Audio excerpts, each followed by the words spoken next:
Hey guys, it's me. Shut up, Tyler. But guess what, guys? On today's episode, we're going to talk about Daft Punk.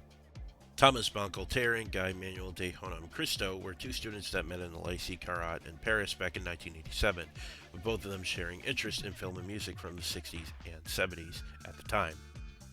Formed the band Dartlin in 1982, where their critics had first called their music Daft Punky trash, but they blended house, funk, disco, techno, pop, and synth pop into a sound that felt both futuristic and retro at the same time. This ultimately was what they renamed themselves to, was Daft Punk.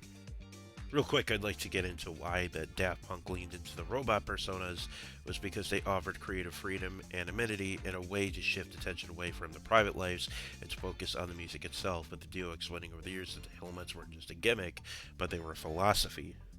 The new wave released in April of 1994 under Soma Qualify Recordings label with a techno track back recording on 1993. The first big success that Daft Punk had seen was Da Funk back in 1995.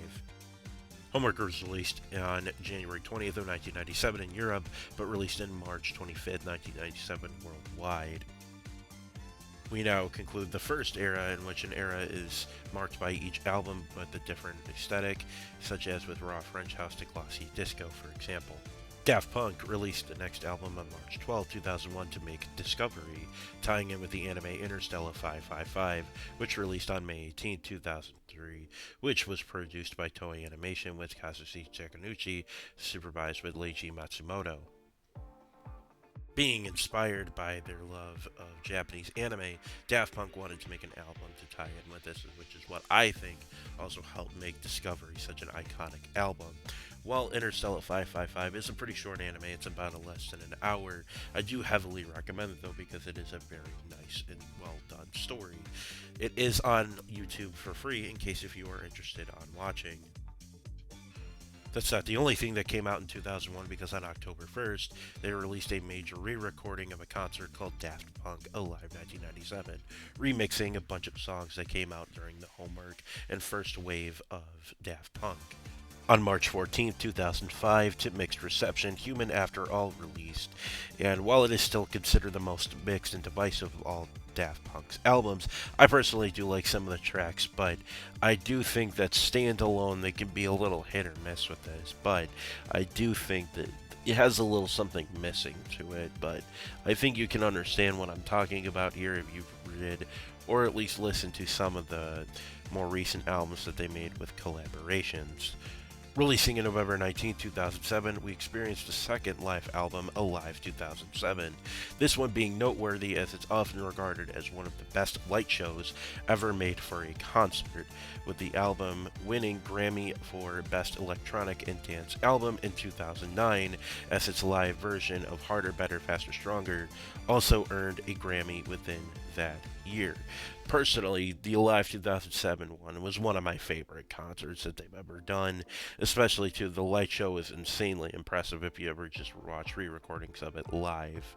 You can experience this, however, in the Fortnite Daft Punk experience, although it's not the entire album, but it does match something pretty close. Before we get into the last album, I wanted to highlight some side projects they've done, such as the Daft Club, a collaboration with Kanye West for the song Stronger, as well as The Weekend, where they helped make part of the instrumental for Starboy, as well as for just composing the entire Tron Legacy soundtrack. Now that I do think is an underappreciated one, even though I myself am not a big Tron guy. The final of their albums, called Random Access Memories, which released on May 17, 2013, was embracing more of their earlier roots and making this the best critically acclaimed album the duo had ever gotten.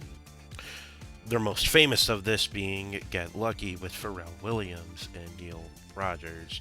But with this though too is that this won so many awards, it's unbelievable.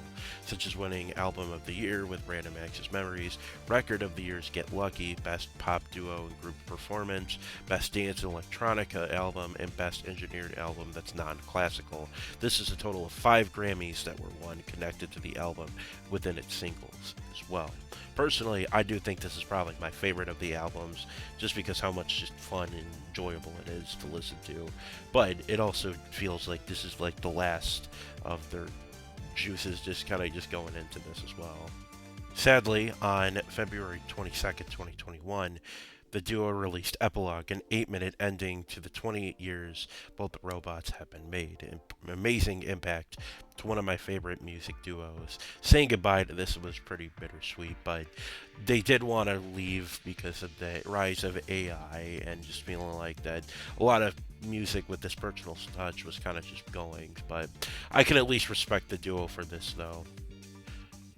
In no particular order, I'd say probably my favorite song was towards the end of Alive 27, but I also did like a lot of the other songs like Voyager, One More Time, Get Lucky, Lose Yourself to Dance, Robot Rock, the Alive 2007 version of Music, as just like a bunch of others, but it's just some of the ones I just wanted to personally highlight.